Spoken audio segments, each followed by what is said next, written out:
रहीम।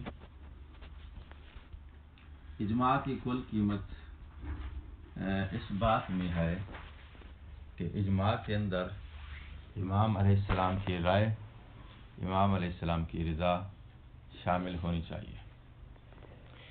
अब सवाल ये पैदा होता है कि इस बात का इत्मीनान कैसे हासिल हो सकता है कि इजमा के अंदर इमाम अलैहिस्सलाम की राय शामिल है।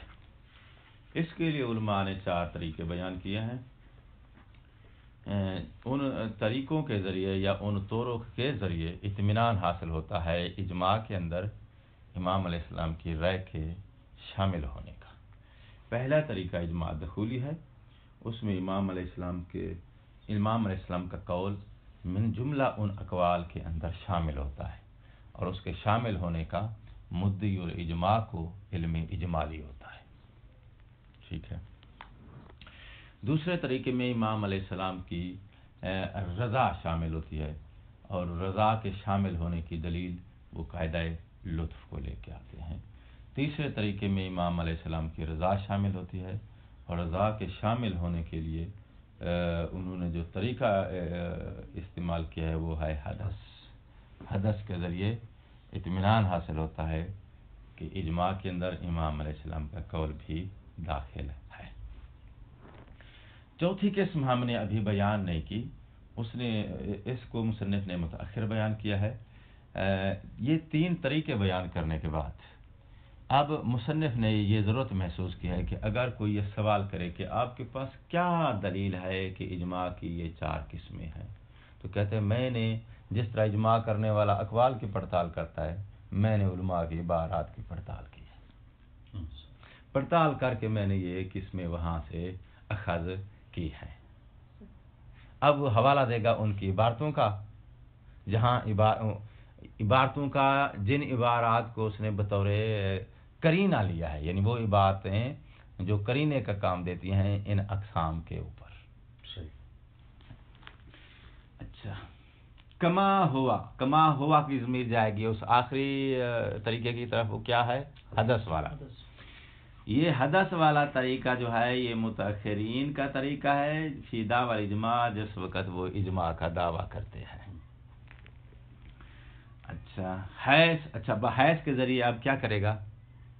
प्रूफ करेगा कि आपने कैसे समझा कि मुतअख़िरीन इस इजमाए हदसी वाले तरीके का दावा रखते हैं। जब वो दावा करते हैं तो उनके इस दावे से मुराद ये वाली किस्म होती है। आपके पास क्या दलील है? कहता है सो, क्योंकि इन्नहुम ये मुतअख़िरीन मा अदम एतिकाद बिल मुलाज़मतिल अक़लिया, मुतअख़िरीन इजमा और इमाम अलैहिस्सलाम की रज़ा के दरमियान लज़ूम अक़ली के कायल नहीं है। लज़ूम अक़ली के कायल नहीं है तो फिर नतीजा क्या निकलेगा? वला मुलाज़मत अल आदिया गालिबन, और लज़ूम आदि उर्फ़ी के भी कायल नहीं है। और इन दोनों किस्म का लज़ूम होता है किसके माबैन? इजमा लुत्फ़ी के माबैन। इजमा लुत्फ़ी में इजमा और इमाम अलैहिस्सलाम की रज़ा के दरमियान या लज़ूम अक़ली होता है या लज़ूम उर्फ़ी होता है। ये दोनों किस्म के लज़ूम के कायल नहीं है। नतीजा क्या निकला? मुतअख़िरीन इजमा लुत्फ़ी के कायल नहीं है। अच्छा, व अदमिल इल्म बिदख़ूल जनाबिही फ़िल मुजमाइन, और ये भी वो अक़ीदा रखते हैं कि भाई मुजमाइन मुतअख़िरीन के दौर में, यानी जो ग़ैबत का ज़माना है, इस दौर में हम ये भी कात जारी नहीं कर सकते कि इजमा करने वाली जमात के अंदर इमाम अलैहिस्सलाम बेनफ़्स ही शामिल है। दखूली भी नहीं है। दखूली भी, जब बाकी दोनों की नफ़ी हो गई तो रह क्या गया? हदसी। तो इन दोनों दावा करते हैं इजमा का, और इजमा के दावे के बाद उन दोनों के कायल नहीं है। दावा का इजमा का दावा रखते हैं और लुत्फ़ी और दखूली के कायल नहीं है, तो उन दोनों का कायल ना होना और इजमा का दावा रखना, यहाँ से हम नतीजा टोटल करेंगे कि जिसके वो कायल हैं फिर उन दोनों के अलावा है, और उन दोनों के अलावा फिर जो बचता है वो क्या है? हदसी है। अलैकुम अस्सलाम।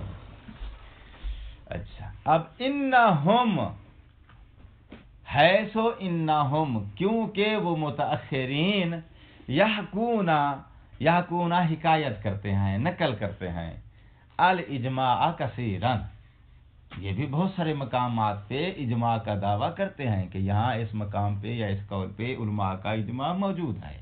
तो मुतअखिरीन भी बहुत सारे मकामात पे इजमा की हिकायत, इजमा का दावा कर रहे हैं। इधर इजमा का दावा कर रहे हैं, इधर वो दोनों किस्मों के इजमा के कायल नहीं है। तो दावा इजमा का और उन दोनों का इनकार, यहाँ से फिर आपको जो है वो कशफ करना होगा कि फिर वो कौन सा इजमा है भी जिसका वो दावा कर रहे हैं। उन दो के तो वो कायल नहीं है। सलाम अला आपके पास जो किस्म तीसरी बच गई है वो हदसी है। अच्छा, इस इबारत से क्या साबित हो गया कि मुतअखिरीन के नज़दीक इजमा हदसी है। एक इजमा की किस्म प्रूफ हो गई और हमने कहा कि वो प्रूफ करेगा उनकी बातों से इन अक़साम को।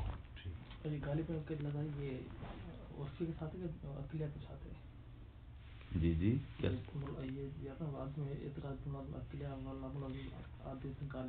है सो इन्नहुम, वो मुतअखिरीन मा अदमिल इतिकाद, यानी वो तस्लीम नहीं करते, अकीदा नहीं रखते, यानी तस्लीम नहीं करते।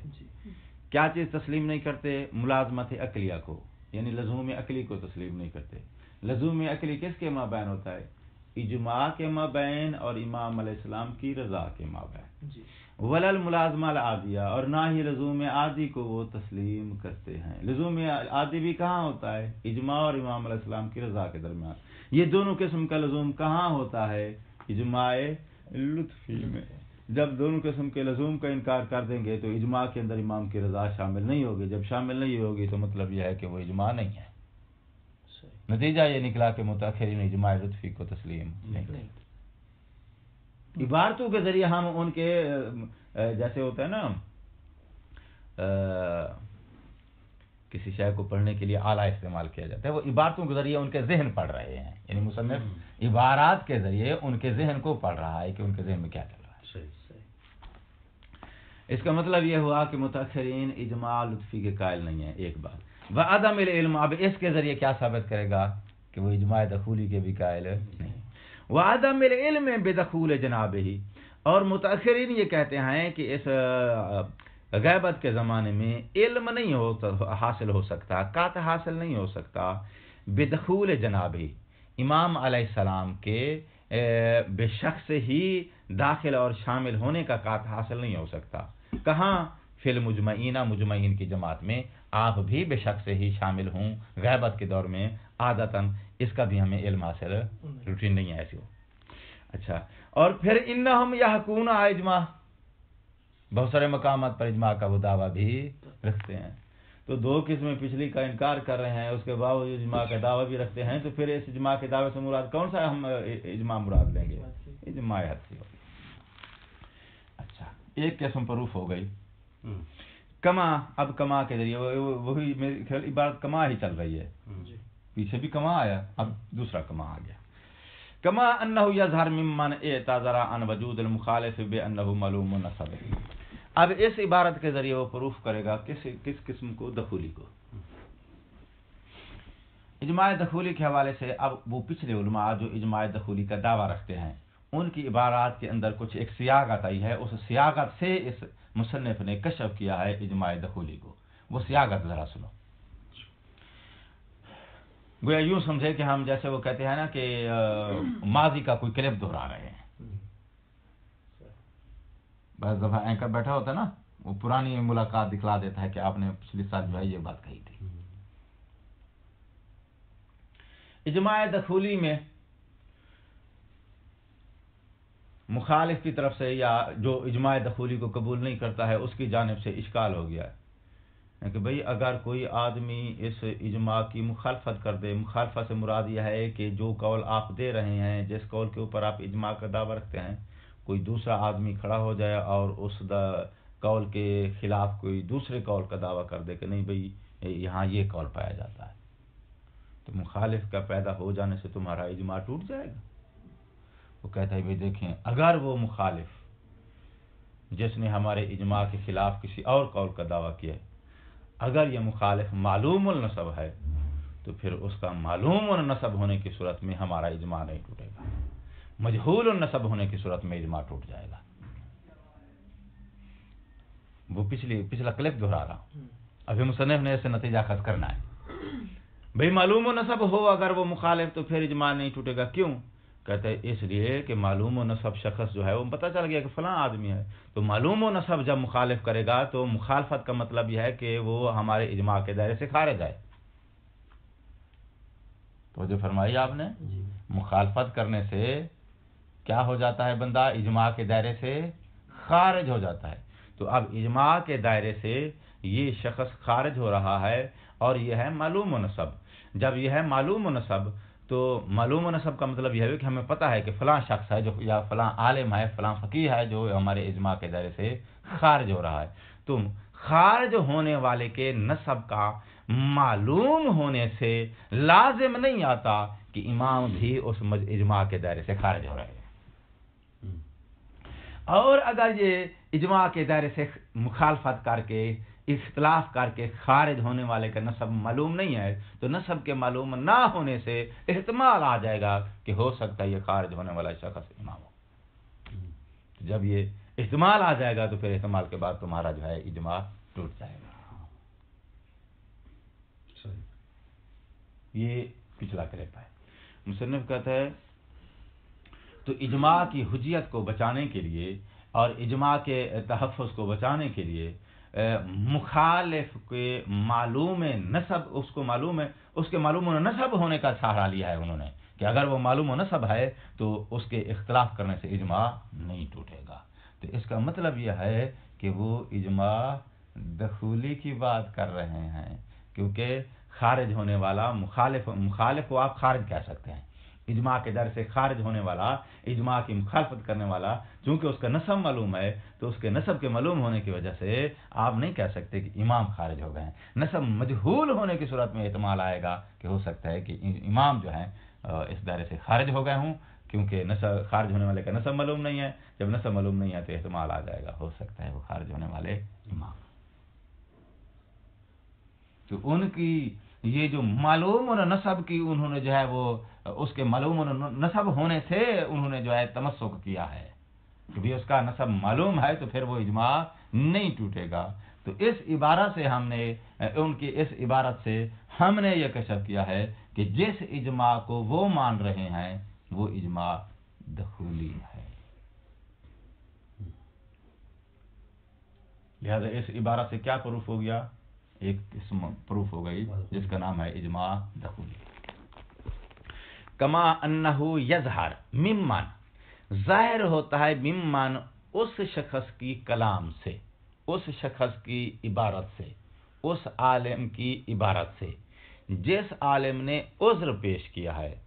کس چیز کے حوالے سے عذر پیش کیا ہے؟ عذر پیش کیا ہے اجماع کی حفاظت کے لیے یا اجماع کی انعقاد کو بچانے کے لیے. عذر پیش کیا ہے اس کو ٹوٹنے سے بچانے کے لیے. ان وجود المخالف، کہ اگر مخالف کے وجود سے اجماع کے ٹوٹنے کا خطرہ ہو اور وہ اس ٹوٹنے کو بچانے کے لیے عذر پیش کرتا ہے. کس بات کے ذریعے عذر پیش کرتا ہے؟ بے انہو، کہ وہ مخالفت کرنے والا شخص معلوم نسب ہے.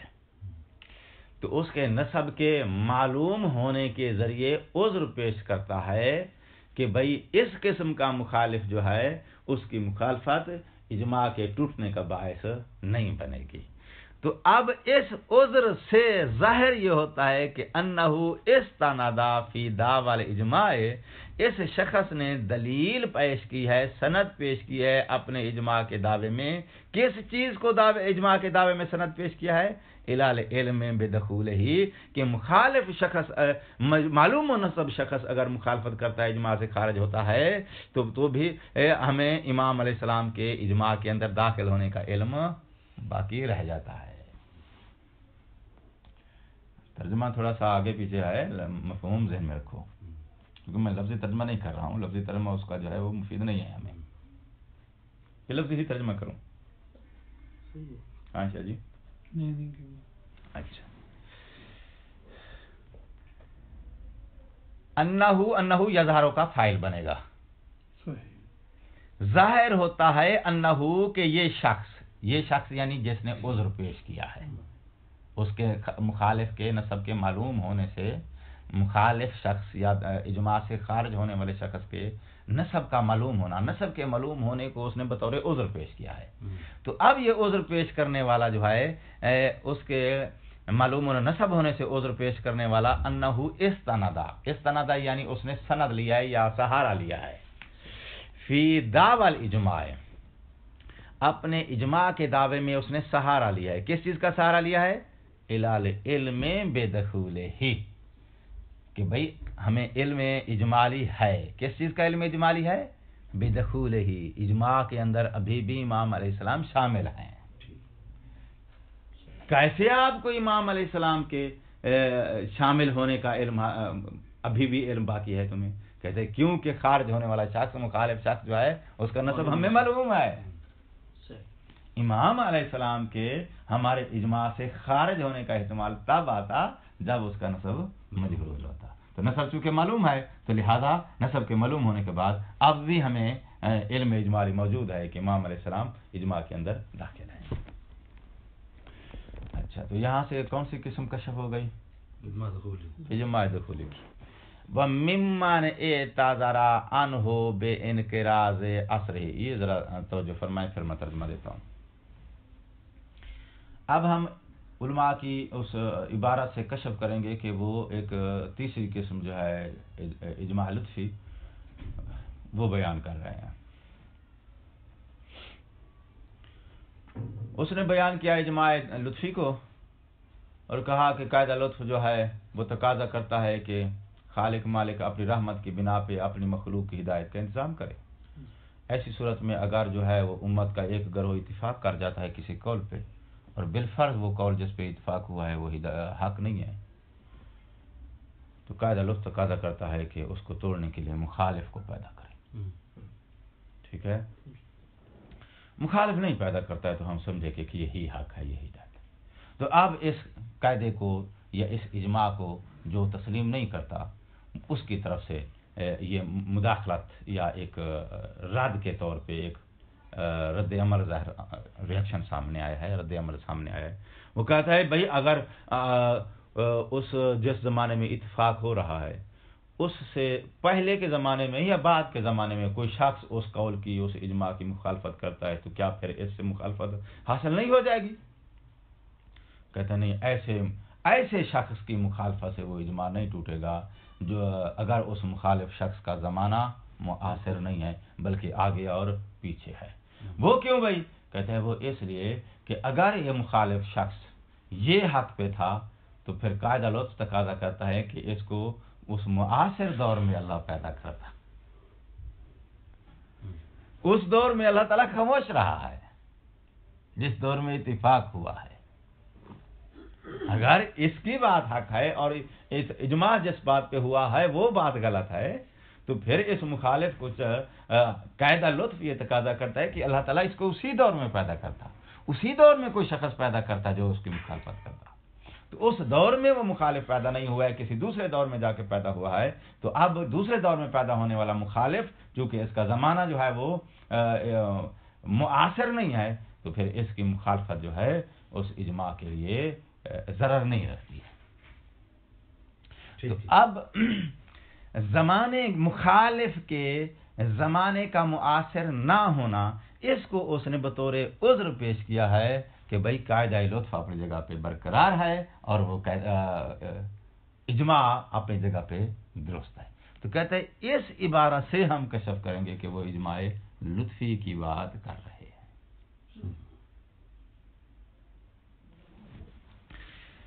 कमा अन्नहु यज़हरु मिम्मन, ज़ाहिर होता है मिम्मन उस शख्स की कलाम से एताज़रा जिसने उज़्र पेश किया है, अन हो यानी अन वजूद मुखालिफ है, मुखालिफ के वजूद को रद्द करने के लिए उज़्र पेश किया है। यानी मुखालिफ का वजूद पैदा हो जाता है, मुखालिफ यानी इजमा की मुखालफत करने वाले का वजूद सामने आ जाता है तो उस मुखालिफ के मुखालफत से इजमा नहीं टूटेगा और ना टूटने के लिए उसने उज़्र पेश किया है। किस बात का? बेइनकिराज़ असरिही, कि उसका ज़माना मुखालिफ का असरिही यानी मुखालिफ का ज़माना मुनकरिज़ है। मुनकरिज़ यानी मुआसिर नहीं है।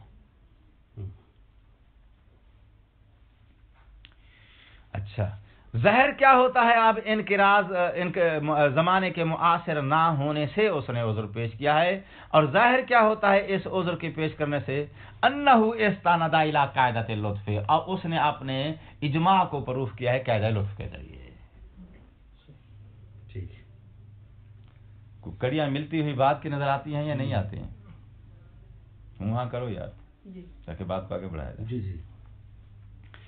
अच्छा, तो मुसन्निफ ने आप तीनों अक़साम को प्रूफ करने के लिए कि अगर कोई ये कहे कि आपने ये इजमा की 3 किस्में बयान की हैं, आपके पास क्या दलील है कि ये 3 किस्में हैं, तो उसने हवाला दे दिया है उलमा की इबारत का, जहां से वो कहते हैं मैंने ये 3 अक़साम को कशफ किया है। हाजा, ये ले लो, मुज़ाफ़न इला तसरीहातिहिम बेज़ालिक, उनकी तसरीहा, ये तो मैंने उनकी बारह से कशफ किया है। कशफ करने के अलावा बाकायदा वो खुद भी सराहत कर रहे हैं, उनकी सही इबारत और तसरीहात मौजूद हैं बेज़ालिक, इन 3 अक़साम के बारे में। अलामा यशहद भी, अगर आप जो है उस बिना पे, यशहद भी, जिस बिना पे जो है शहादत दे रही हैं, मुराजा दो कलिमातिहिम, उनकी कलिमात का मुराजा, यानी उनकी कलिमात का इबारत का मुराजा करेंगे तो मुराजा जो है वो शहादत दे रहा है कि मुराजा करने के बाद आपको उनकी इबारत में तसरीहात मिल जाएंगी। इस इबारत से मुसन्निफ ने ये 3 अक़साम जो बयान किए हैं, मबादा ये कि कोई ये कहे कि मुसन्निफ ने अपनी जेब से बयान किए हैं, मुसन्निफ ने ये इतराज़ या ये दफ़ा दखल के तौर पे हवाला दे दिया है कि ये मेरी अपनी जेब से नहीं है, बाकायदा इन अक़साम का हवाला उलमा की इबारत के अंदर मौजूद है, और उनके दआवी से मैंने ये अक़साम कशफ किए। खलास ना? वरुब्बमा, अब ये चौथी किस्म बयान करने लगा है मुसन्निफ। 3 किस्में हो गई, चौथी किस्म ये है कि कोई शख्स, कोई मोमिन मौला की बारगाह में बिल मुशाहिदा और बिल मुशाफहा, मौला की बारगाह में, इमाम अलैहिस्सलाम की बारगाह में हाजिर हुआ है। हाजिर हो के उस शख्स ने इमाम अलैहिस्सलाम से कोई कौल, कोई हुक्म शरई मालूम किया है। मालूम करने के बाद जब पब्लिक में आया है तो बजाय इमाम अलैहिस्सलाम की तरफ उसकी निस्बत देने के, उसने इजमा की तरफ निस्बत दे दी है और कहा है कि जो बात मैं कहने लगा हूं इस पर उलमा का इत्तेफाक है। ऐसा क्यों किया है? कहता है सबब मिनल असबाब, कोई वहां ज़रूफ और हालात के पेश नज़र कोई सबब था कि उसने उस को बतौर रिवायत, अब हाथ तो ये था जो कि पूछ के तो बतौर रिवायत आगे पेश करता, रिवायत के अंदाज में, हदीस के अंदाज में पेश करने के बजाय उसने उस हुक्म की या उस कौल की निस्बत इजमा की तरफ दे दी है। भाई क्या हालात हो सकते हैं कि बतौर रिवायत पेश करने के बजाय इमाम अलैहिस्सलाम की तरफ उसका इसनाद देने के बजाय उसने इजमा की तरफ इसनाद दे दिया? कहते हो सकता है हालात तक ये क्यों? अगर वो ज़माना इमाम अलैहिस्सलाम के हजूर का ज़माना है, हजूर के ज़माने में तक क्या का दौर हो सकता है मसला, या फ़र्ज़ करें कि वो ग़ैबत का ज़माना है, और ग़ैबत के ज़माने में ऐसे हमारे उलमा गुजरे हैं जिनको शर्फ हासिल हुआ है इमाम अलैहिस्सलाम से मुलाकात का। अच्छा, तो अब ग़ैबत के ज़माने में इमाम अलैहिस्सलाम से कोई मुलाकात करता है तो मुलाकात के बाद आके जो हुक्म बयान करेगा उसकी निस्बत वो इमाम अलैहिस्सलाम की तरफ नहीं दे सकता है, चूँकि इमाम अलैहिस्सलाम खुद मना करके गए हैं कि आज के बाद, यानी जिस वक्त आपने ग़ैबत इख्तियार फरमाई, तो आखिर ने आपको कहा है कि अगर कोई आज के बाद हमसे मुलाकात का दावा करे और कहे कि मैं इमाम से मिल के आया हूँ और ये हुक्म जो है इमाम ने मुझे दिया है, तो फ़कत ज़ेबू हो, उसको झूठा समझो।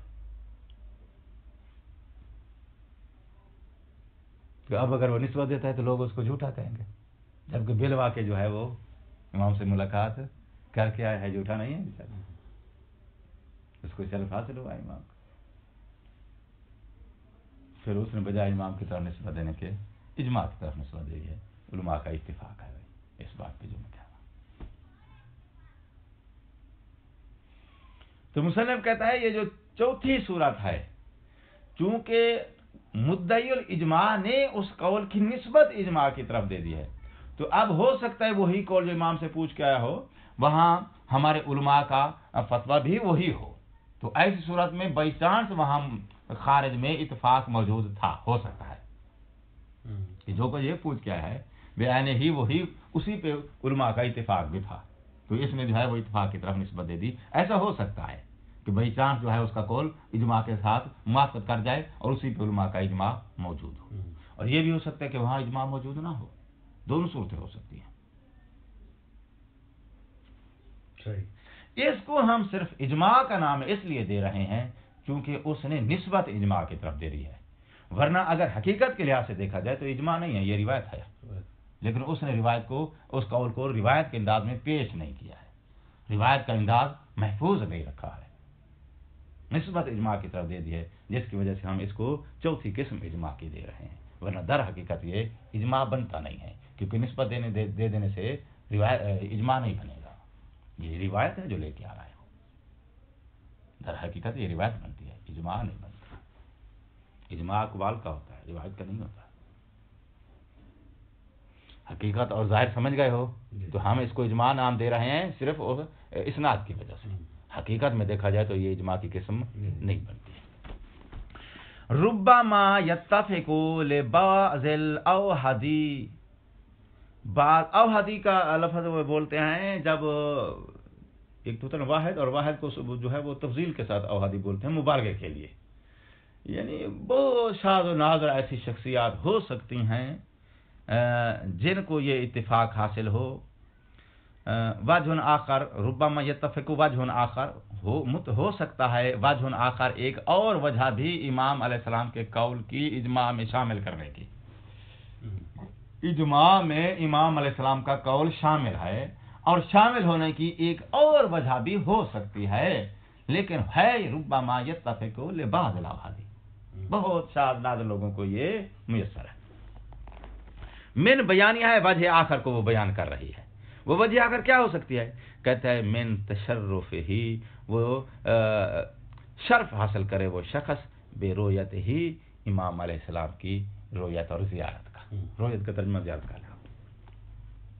وَأَخْذِ ہی، اور وہ شخص حاصل کرے الفتویٰ من جناب ہی، امام علیہ السلام کے محضر مبارک سے، ان کی جناب سے مباشرتاً ڈائریکٹلی ان سے فتویٰ حاصل کرے، وَإِنَّمَا لَمْ يَنْقَلْ عَنْهُ، لیکن امام علیہ السلام سے اس فتوے کو، اس حکم کو نقل نہ کرے، یہ نقل نہ کرے کا مطلب یہ ہے کہ روایت کی صورت میں بیان نہ کرے، بلکہ کیا کرے؟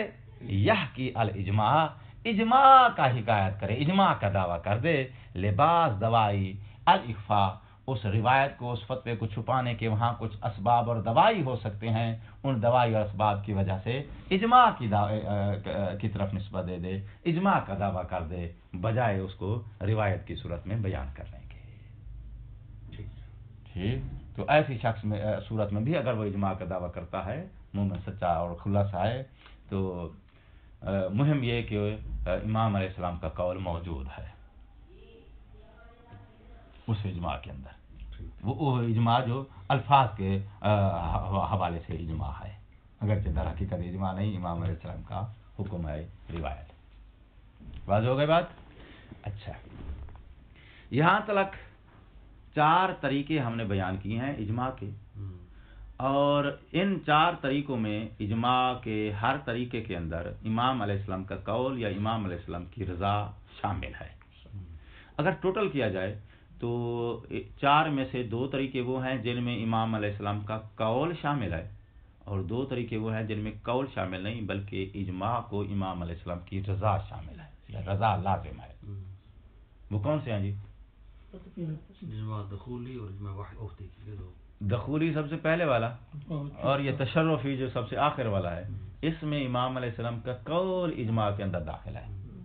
لطفی اور حدسی، ان دونوں کے اندر امام کا قول شامل نہیں، قول علماء کا ہے، اجماع علماء کا قول ہے، علماء کے قول پہ اجماع ہوا ہے تو علماء کا قول ہو گیا نا، علماء کا وہ قول جس کو آپ نے اجماع کا نام دیا ہے، اس اجماع کے اوپر امام علیہ السلام کی رضا کے شامل یا رضا کے لازم ہونے کی انہوں نے وہ دلیل لے کر آئے ہیں، جس کے ذریعے جب دلیل لے کر آئے ہیں اس لزوم کے اوپر، تو لزوم کو پروف کرنے کے بعد امام علیہ السلام کی رضا اس اجماع کے اندر شامل ہو گئی ہے۔ وہاں ان 2 صورتوں میں امام علیہ السلام کا قول نہیں بلکہ رضا شامل ہے۔ اچھا، یہ 4 ہمارے پاس اساسی قسمیں ہیں اجماع کی، ان کو اب محفوظ کر لو۔ اگلی بحثیں جتنی آ رہی ہیں وہ ساری بحثیں انہی کو اساس بنا کے ہم چلائیں گے۔ ابتداءً مصنف نے ان ساری اقسام کو پروف کرنے کی بھرپور کوشش کی ہے، اجماع منعقد ہو رہا ہے، پھر منعقد ہونے کے بعد اس کی حجت ثابت ہو رہی ہے، الی آخر ہی جتنی بھی وہ سارے علمی نکات وہ لے کے آئے گا، آخر میں جا کے پھر وہ ٹوٹل کرے گا کہ ساری وہ علمی بحث ہے، جیسا کہ کل آخر میں ہم نے اشارہ کیا تھا کہ یہ میدان علم میں سارا ہم جو ہے وہ ایک تصور بنا کے مبنا اور مفروضہ قائم کر کے ساری بحث بنے گی۔ عملی طور پر ایسا جو ہے جیسے نیٹ کیش ہوتا ہے، ہمارے پاس اجماع نام کی شاید کوئی چیز اس دور میں میسر نہیں ہے۔ اچھا، الامر الثانی، دوسرا نقطہ جو تمہید کے طور پہ مصنف نے بیان کرنا ہے وہ یہ ہے کہ موضوع چل رہا ہے اجماع المنقول، ٹھیک ہے، اور اجماع منقول میں سے منقول علی طریقۃ الخبر الواحد۔ مصنف کہتا ہے اجماع منقول جو ہے اس میں دو قسم کا اختلاف پایا جاتا ہے۔ توجہ ہے سر صاحب، کتنی قسم کا اختلاف ہے؟ دو قسم کا، اور وہ دو قسم کا جو اختلاف ہے وہ اس امر ثانی کے اندر وہ بیان کرے گا، وہ ذرا سن لیجئے۔ اجماع کو سبب کہتے ہیں اور قول معصوم کو مسبب کہتے ہیں، ٹھیک ہے جی، اجماع کو سبب، قول معصوم کو، کیا مطلب ہے اس بات کا؟ یعنی اجماع کے ذریعے ہم قول معصوم تک پہنچ رہے ہیں، اجماع کے ذریعے قول معصوم تک یا امام علیہ السلام کی رضا تک پہنچ رہے ہیں۔ جب اجماع کے ذریعے پہنچیں گے تو اجماع ذریعہ بنے گا، جو ذریعہ ہو وہ کیا ہوتی ہے؟ سبب۔ جس تک پہنچیں گے وہ کیا ہو جائے گا؟ مسبب۔ تو اجماع کیا ہے جی؟ سبب، قول معصوم کیا ہو گیا؟ مسبب۔ اچھا، ایک بات، دوسری بات سنو، سبب ہمیشہ حصی ہوتا ہے، توجہ فرمائیے، سبب کیا ہے؟ حصی، لیکن مسبب کبھی حصی ہے کبھی غیر حصی ہے۔ دخولی میں سبب حصی ہے، تشرفی میں بھی مسبب حصی ہے، لطفی اور حدسی ان دونوں صورتوں میں مسبب حصی نہیں ہے۔ لازم آ رہا ہے نا، لازم آنے والی چیز حصی ہوتی ہے عقلی ہوتی ہے؟ عقلی ہے، حصی نہیں ہے۔ تو اس غیر حصی کا جامع نام انہوں نے حدسی رکھا ہے۔ تو جو ہے اپنی تعبیر کو مختصر کرنے کے لیے اس غیر حصی کا نام انہوں نے حدسی رکھا ہے۔ مگر ان تینوں صورتوں میں سبب حصی ہے۔ سبب یعنی اجماع، حس کا مطلب یہ ہے کہ وہ الفاظ کے ذریعے اس اجماع کو نقل کر رہا ہے، اور علماء کے اقوال اور الفاظ جو ہیں ان میں وہ پڑتال کر رہا ہے۔ تو امام علیہ السلام کے قول یعنی الفاظ تک پہنچتا ہے دخولی میں، اور تشرفی میں بھی امام علیہ السلام کے الفاظ و کلام تک پہنچتا ہے، لطفی میں کلام تک نہیں پہنچ رہا ہے علماء کا کلام اور قول اس کے اوپر لازم آ رہا ہے امام علیہ السلام کی رضا۔ تو سبب حصی ہو جائے گا، مسبب غیر حصی ہو جائے گا۔ حصی اور غیر حصی کا موازنہ ہو گیا ہے۔ حصی سے مراد وہ جو حواس کے ذریعے، حصی الفاظ کو حس کہتے ہیں بھائی، حواس کون سا کے ذریعے جو چیز لی، ہاں جی، زبان حس میں آتی ہے۔ صحیح۔ میں جو بول رہا ہوں یہ الفاظ جو ہیں یہ بذریعہ حس میرے الفاظ کو آپ سن رہے ہو۔ غیر حصی جو ہوتا ہے کہ وہاں آپ مثلا چیز کو دیکھتے ہو، ملزوم کو، اور جو اس کا لازم ہے وہ عقلی طور پہ خود کشف کر لیتے ہو۔ جو عقلی طور پر خود کشف ہوا ہے وہ حصی طریقے سے کشف نہیں ہوا، وہ عقلی طریقے سے کشف ہوا ہے، اسے غیر حصی کہیں گے۔ تو حس اور حدث ان دونوں کا آپ نے موازنہ دیکھ لیا ہے۔ اب اجماع جو نقل ہو رہا ہے تو کہتے ہیں نقل ہونے میں اختلاف ہے۔ وہ کیا اختلاف ہے؟ کہتے ہیں تین صورتیں ہیں۔ پہلی صورت یہ ہے کہ نقل کرنے والے نے سبب اور مسبب دونوں کو نقل کیا ہے۔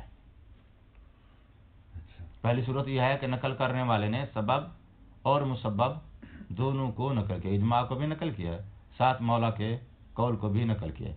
یہ کس صورت میں آتا ہے؟ کہتے ہیں اجماع دخولی میں اور اجماع تشرفی میں آتا ہے، سبب مسبب دونوں نقل ہوتے ہیں۔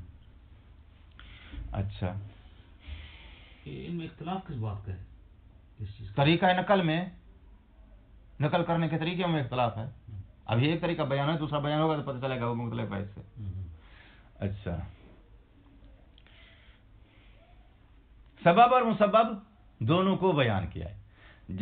अब इसी के अंदर फिर दो ऑप्शन हो जाएंगे।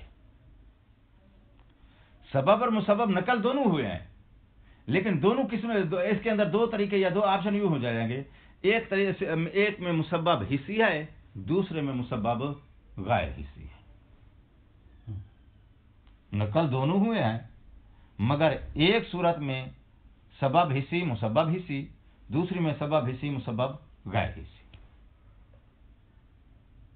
ठीक है, सबब दोनों में हिस्सी है, सबब दोनों में से है।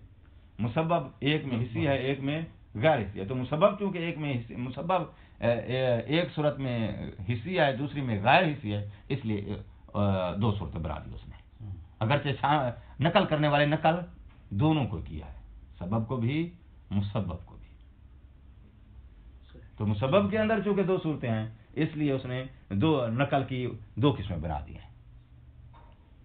एक सूरत नकल की क्या है, सबब और मुसब्बब दोनों नकल हों, दोनों हिस्सी हों।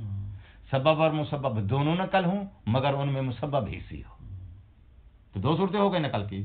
तीसरी सूरत नकल की यह है कि फकत सबब को नकल करे, मुसब्बब को नकल ही ना करे। यानी इजमा को नकल करे और इजमा के ऊपर जो चीज़ लाजिम आ रही है उसको, इजमा के ऊपर जो लाजिम आ रही है उसको नकल, यानी जो मुसब्बब है उसको नकल ना करे। ये तीन सूरतें हैं नकल करने की। मुसन्निफ कहता है ये भी मैंने उलमा की पड़ताल से अकवाल से अखज़ की। नकल करने वालों ने जिन्होंने इजमा नकल किया है, उनमें मैंने देखा तो उनके अंदर यही तीन तरीके मुझे नजर आए। तो बाज़ उलमा ने नकल इजमा का जब दावा करते हैं, यानी इजमा का दावा करते हैं इजमा मनकूल का, तो मनकूल इजमा मनकूल को जब बयान करते हैं तो ऐसी सूरत में नाक़िल ने उनके सामने सबब मुसब्बब दोनों नकल किए होते हैं, या फ़कत सबब नकल किया होता है। और जब नाक़िल नकल करता है तो उस वक़्त या तो वो नकल कर रहा है सबब मुसब्बब दोनों हिस्सी होते हैं जिनको नकल कर रहा है, या वो सबब हिस्सी होता है, मुसब्बब गैर हिस्सी होता है जिसको वो नकल कर रहा होता है। तो ये तीन तरीके हैं उनके नकल के, या तीन सूरतें हैं इजमा मनकूल को नकल करने की। अच्छा, ये इख्तिलाफ हो गया एक इजमा मनकूल के अंदर उसके नकल की सूरतों के हिसाब से। दूसरा इख्तिलाफ वो भी इसी इजमा मनकूल के अंदर है, वो है उन अल्फाज के हिसाब एतबार से जो अल्फाज उसने इजमा नकल करने के लिए इस्तेमाल किया है। वो अल्फाज जो नाकिल ने इजमा मनकूल को नकल करते हुए इस्तेमाल किए हैं, उन अल्फाज में उन अल्फाज के एतबार से नकल के अल्फाज कहोगे, यानी वो अल्फाज जिनके ज़रिए नकल किया है तो नकल के अल्फाज, उन नकल के अल्फाज में इख्तिलाफ पाया जाता है। कुछ अल्फाज ऐसे हैं जो इमाम अलैहिस्सलाम मुसब्बब के, तवज्जो फरमाइए, मुसब्बब के शामिल होने में या मुसब्बब के दाखिल होने पे दलालत रखती हैं सराहतन, नकल के अल्फाज। कुछ ऐसे हैं जो मुसब्बब के शामिल होने पे सराहतन दलालत नहीं करते, बल्कि उन अल्फाज का ज़हूर है इस बात में कि इमाम अलैहिस्सलाम की राय इसमें शामिल है। और कुछ अल्फाज जो हैं नकल करने वाले के मुजमल। तो वो इबारात, वो अल्फाज जो नकल करने वाले ने नकल करते हुए इस्तेमाल किए हैं, वो अल्फाज नकल इजमा, इजमा को नकल करने वाले अल्फाज और इबारात वो सराहत, ज़हूर और इजमाल के लिहाज से मुख्तलिफ है। ये दो किस्म के इख्तिलाफ हैं इजमा मनकूल में, एक सबब मुसब्बब के लिहाज से यानी इजमा और इमाम की राय के हवाले से, और दूसरा इख्तिलाफ जो है वो अल्फाज के एतबार से है। ये मुसन्निफ ने क्यों बयान किया है, कहते हैं ये नुक्ता भी बतौर तमहीद हमने बयान किया है। आइंदा किस्में आगे जो आ रही हैं उन किस्मों में हम जाके बयान करेंगे कि इजमा मनकूल खबर वाहिद का मिस्दाक बनता है या मिस्दाक नहीं बनता। तो फिर ये सारी किस्में जो आज हम बयान कर रहे हैं आपको, ये वहाँ हमें ज़रूरत होगी और हम निशानदेही करेंगे कि इस तरीके पर नकल हुआ है तो फिर खबर वाहिद की वो मिस्दाक बनेगा, इस तरीके पर नकल हुआ है तो खबर वाहिद की वो मिस्दाक नहीं बनेगा। तो आने वाले मैदान में चूंकि हमें इसकी ज़रूरत है, इसलिए कल को जो हमने दीवार खड़ी करनी है उसकी हम ईंटें मटेरियल आपको भी दे रहे हैं, अगरचे बज़ाहिर फिलहाल आपको फौरी तौर पे इसका कोई इल्मी नतीजा आपको महसूस नहीं होगा। अल-अम्रुल सानी, दूसरा नुक्ता यह है कि अन्नहु ला यख्फा, मख्फी ना रहे इख्तिलाफ व नकल इजमा, इजमा को नकल करते हुए इख्तिलाफ पाया गया है। اجماع کی نقل میں، اجماع منقول کی نقل میں اختلاف پایا جاتا ہے۔ تارتن پہلا اختلاف تو یہ ہے یانقلو رأیہ، نقل کرنے والا امام علیہ السلام کی رائے کو نقل کرتا ہے، فی ضمن نقل ہی کی ضمیر اجماع کی طرف جائے گی، اجماع کے نقل کی ضمن میں، یعنی جب اجماع کو نقل کیا ہے تو اس کے ضمن میں امام علیہ السلام کی رائے کو بھی نقل کیا ہے، تو سبب اور مسبب دونوں نقل ہو گئے۔ لفظوں پہ دھیان دو یار، زور لگواتے ہو۔ اجماع کو نقل کیا ہے، ضمن میں امام علیہ السلام کی رائے کو بھی نقل کیا ہے، تو کیا ہو گیا؟ سبب مسبب دونوں نقل ہو گئے۔ اچھا، حدثن، یہ حدثن جو ہے اس یانقلو رایہ حدثن، امام علیہ السلام کی رائے کو نقل کرتا ہے، حدثن نقل کرتا ہے، یعنی حدث کا تعلق اس یانقلو کے ساتھ ہے، یعنی عقلاً۔ ہاں جی،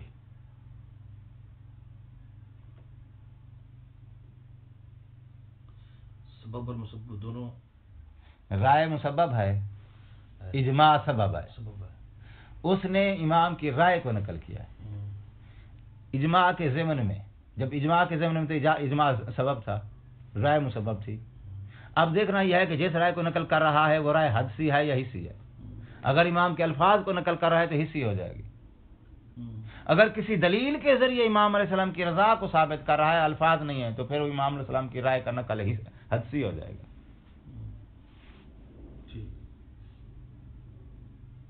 ایک بات یہ ہے کہ وہ ناقل جو ہے اجماع کو نقل کرتا ہے، ساتھ امام علیہ السلام کے قول کو، الفاظ کو نقل کرتا ہے، تو یہ امام علیہ السلام کی رائے کا نقل حصی ہو جائے گا۔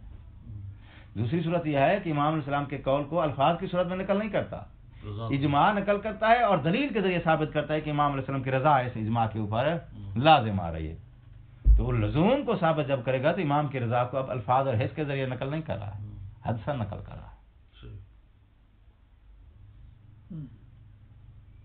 تو یہ اشارہ ہو گیا کس صورت کی طرف؟ لطفی اور حدثی کی طرف، کہ وہاں پر جو ہے سبب مسبب دونوں نقل کرے، اور ایسی صورت میں مسبب جو ہے وہ حدثی ہوتا ہے۔ کما هو الغالب، جیسے کہ غالباً یہی ہوتا ہے کہ سبب اور مسبب دونوں نقل ہوتے ہیں، مگر ان میں مسبب جو ہوتا ہے وہ حدثی ہوتا ہے۔ غالب اس لیے بولا ہے اس نے چونکہ اکثر طور پر ہمارے پاس اجماع یہی ہیں، ایک حدثی ہے ایک لطفی ہے۔ او حسن کا عطف کس پہ ہے؟ حدثاً پر، یعنی یانقل رائے الامام حسن، امام علیہ السلام کی رائے کو حسن نقل کرتا ہے۔ حسن کب نقل کیا جاتا ہے؟ وہ دو صورتیں کون سی ہوگی؟ تشرفی اور دخولی کی، کیونکہ اس میں امام علیہ السلام کے قول کو نقل کیا جاتا ہے، جیسے کہ دیگر علماء کے قول کو، عبارت کو نقل کیا جاتا ہے۔ وَهُوَ نَادِرٌ جِدًّا، لیکن امام علیہ السلام کے قول کو مجمعین کے اقوال کے ضمن میں نقل کرنا نادر جدا، اس کا وجود بہت نادر ہے۔ اچھا، یہ دو صورتیں ہیں، سبب اور مسبب دونوں نقل ہوئے ہیں، لیکن ایک صورت میں مسبب حسی ہے، دوسری صورت میں مسبب حدسی ہے، غیر حسی ہے۔ یہ دو صورتیں بیان ہو گئی ہیں ان تین میں سے۔ وَأُخْرَى، دوسری صورت یہ ہے کہ لا ينقل الا ما هو السبب عند ناقلہ، نقل نہیں کرتا، فقط ما اس کو نقل کرتا ہے جو ناقل کی نظر میں سبب ہے۔ کس چیز کا سبب ہے؟ امام کی رائے تک پہنچنے کا، فقط سبب۔ یہ دخولی میں حصی جو ہے وہ اس اعتبار سے کہ اس کو قول معلوم ہے۔ ہاں جی، وہ قول جب دخولی کا جو مدعی ہوتا ہے اس کے پاس امام علیہ السلام کا باقاعدہ قول ہوتا ہے، کلام ہوتی ہے۔ ہاں جی، لا ينقل الا ما هو السبب، صرف سبب جو ہے وہ بیان کرتا ہے، عند ناقل ہی، ناقل کی نظر میں جو سبب ہے، ناقل جب نقل کرتا ہے اس کی نظر میں امام علیہ السلام کی رائے تک پہنچنے کا جو سبب ہے، یعنی جو اجماع، جس اجماع کو وہ سبب سمجھتا ہے اسی اجماع کو اسے نقل کر دیا ہے، آگے رائے کو نقل نہیں کیا ہے، نہ رائے حسی کو نہ رائے حدسی کو، رائے کو بیان ہی نہیں کیا، فقط سبب کو بیان کیا۔ اب وہ سبب جو ہے اس کی نظر میں وہ عقلاً ہو سکتا ہے، کہاں ہوگا عقلاً؟ لطفی میں، او عادتاً، یہ بھی لطفی میں، او اتفاقاً، یہ کہاں ہوگا؟ حدسی میں، حدسی میں، ٹھیک ہے۔ اچھا، اس صورت میں اس نے وہ نہیں بیان کیا ہے دخولی اور تشرفی. کیوں؟ کیونکہ وہاں پہ جو ہے یعنی نقل ہی نہیں ہوا حصی نہیں ہے. کیونکہ وہ حصی ہے. حصی جو ہے اس کو نقل کرو گے حصی کے ذریعے سے پہنچے گا, نقل نہیں کرو گے تو نہیں پہنچے گا. یہ دونوں جو ہیں یہ ہیں لازم آتے. ان کے سبب کو بیان کرو گے تو چونکہ یہ لازم ہے, جب ان کا سبب ذکر ہوگا تو لازم ہونے کی بنا یہ اس سبب کے لازم ہیں, جب سبب ذکر ہوگا تو یہ لازم ہونے کی وجہ سے یہ بھی نقل ہو جائیں گے. وہ ہیں حصی.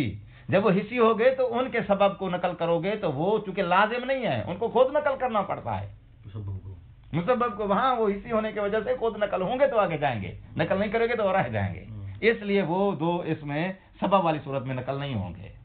اگر اکیلا سبب نقل ہوتا ہے تو وہ اکیلے مسبب ساتھ نقل نہیں ہوگا. یعنی مسبب حصی ہو, آپ صرف سبب کو نقل کریں تو سبب کے نقل کرنے سے وہ ساتھ نقل نہیں ہوگا کیونکہ اس کا وہ لازم نہیں ہے. آپ چاہتے ہو کہ وہ بھی نقل ہو تو اس کو آگے نقل کرو گے, خود نقل کرو گے اس کو بھی تو وہ اگلے شخص تک نقل ہوں گے. صرف سبب نقل کرنے کی صورت میں مسبب ساتھ نقل نہیں ہوگا حصی کی صورت میں. اس لیے اس نے حصی کو اس صورت میں شامل نہیں کیا ہے.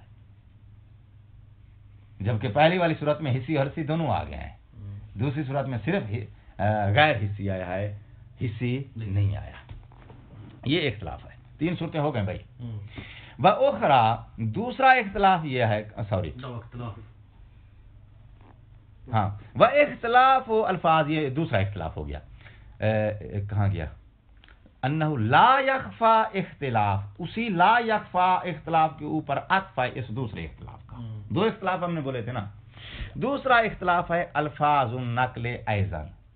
ایضاً یعنی ایک تو اس کے سبب اور مسبب کے لحاظ سے اختلاف پایا جاتا ہے نقل میں. دوسرا اس اجماع کے نقل کے جو الفاظ ہیں ان نقل کے الفاظ میں بھی اختلاف پایا جاتا ہے. یہ اختلاف کیسے اعتبار سے ہے؟ صراحتاً و ظہوراً و اجمالاً فی ذالک. فی ذالک کا اشارہ کدھر جائے گا؟ یعنی فی نقل رائے الامام. ذالک یعنی رائے الامام, امام کی رائے کو نقل کرنے میں وہ الفاظ جو ہیں اختلاف رکھتے ہیں صراحت, ظہور اور اجمال کے لحاظ سے. یعنی امام علیہ السلام کی رائے کے اوپر وہ الفاظ جو اجماع کو نقل میں استعمال ہوئے ہیں صراحتاً دلالت کر رہے ہیں کہ امام علیہ السلام کی رائے شامل ہے, یا امام علیہ السلام کی رائے کے شامل ہونے پر وہ الفاظ ظہور رکھتے ہیں یا مجمل ہے. مثالیں اس کی ہو جائیں. مثلا اجماع کا دعویٰ کرنے والا کہتا ہے اتفقت العلماء حتی المعصوم. حتی المعصوم جب کہے گا تو صراحت ہو جائے گی, اس اتفاق میں معصوم بھی شامل ہے. ٹھیک ہے, اچھا یہ صراحت ہے. کس بات پہ صراحت ہے؟ نقل اجماع کو نقل کرنے والے الفاظ صراحتاً دلالت کر رہے ہیں اجماع کے اندر امام کے داخل ہونے پر. لفظ محفوظ کرو بھائی. دوسری مثال سنو. اتفقت الامت, امت کا اتفاق ہے. اتفقت اہل القبلہ, اہل قبلہ کا اتفاق. اب یہ الفاظ جو ہیں امام علیہ السلام متفقین کے ذمہ میں داخل ہیں, شامل ہیں. شامل ہونے پر ان الفاظ کا ظہور ہے, صراحت نہیں ہے. اچھا تیسری مثال اتفقت اصحاب الامامیت. یہ مجمل ہے, امام علیہ السلام شامل ہیں یا نہیں ہیں اس حوالے سے احتمال برابر ہے. جیسا کہ شامل ہونے کا احتمال ہے اتنا ہی فیصد شامل نہ ہونے کا. یہ عبارتیں ہو گئی. فی ذالک اے فی انا, فی ذالک, ذالک کا اشارہ دیتا ہے, مشار الیہ بیان کرتا ہے ذالک کا. اے فی انا نقل سبب او نقل سبب والمسبب. وہ سبب کو فقط نقل کرے گا. اچھا اب کس میں بن جائے گی؟ فقط نقل کو سبب کرے گا, سبب کو نقل کرے گا. تو سبب کو نقل کرتے وقت بھی عبارت کی یہی 3 صورتیں ہوں گی. کون سی 3 صورتیں ہیں؟ صراحت, ظہور, اجمال. سبب اور مسبب دونوں کو نقل کیا ہے, دونوں کو نقل کیا ہے تو بھی عبارتیں 3 بنیں گی. سبب مسبب کے اندر 2 قسمیں ہیں, سبب مسبب دونوں حصی, سبب حصی مسبب غیر حصی. تو اب عبارات کی 3 قسمیں ہیں تو وہاں 2 قسمیں ہیں تو 3 دنیا 6 ہو جائیں گی. ٹوٹل صورتیں آپ کے پاس 9 ہو جائیں گی. متوجہ ہو گیا حسنان رضا؟ آج میرے خیال اشارہ پکڑ گیا ہے حسنان رضا. اچھا، الامر الثالث، آگے پھر تیسرا نقطہ ہم تمہید کا بیان کریں گے. ٹائم آپ کا تمام ہو گیا ہے. السلام علیکم ورحمۃ اللہ.